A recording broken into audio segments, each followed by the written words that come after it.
Sitting in her favourite room of Italy's most precious villa, Princess Rita Boncompagni-Ludovisi reflects on how lucky she's been to call it home for the past 2 decades. The house will always be in my heart. It has so many, every room has a memory for me. This is by Guercino, Brio, Viola, Domenichino, and Center Pomerancio. Another treasure of the 32,000 square metre Roman estate, known as Villa Aurora, is a Michelangelo statue.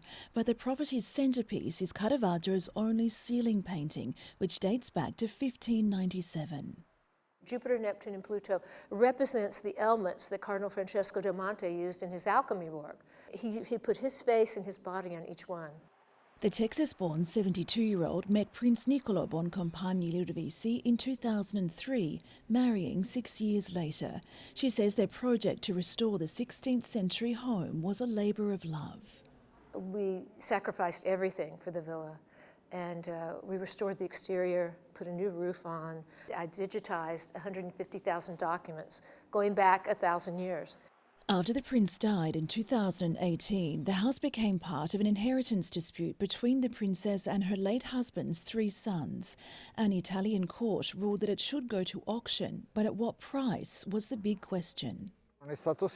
It was not a simple task because there were no parameters of comparison.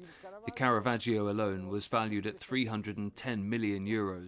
Amid rumours of international billionaires as potential buyers, there's a growing petition calling on the Italian government to intervene and make it a state-owned property available to the public.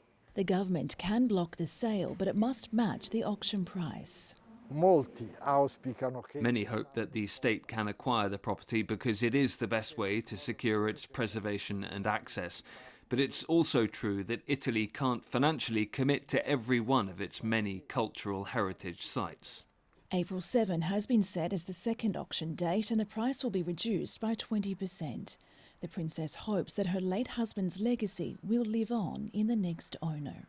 I hope it's someone that has a real sensitivity about art and history and gives it the love and care that we gave it for 20 years.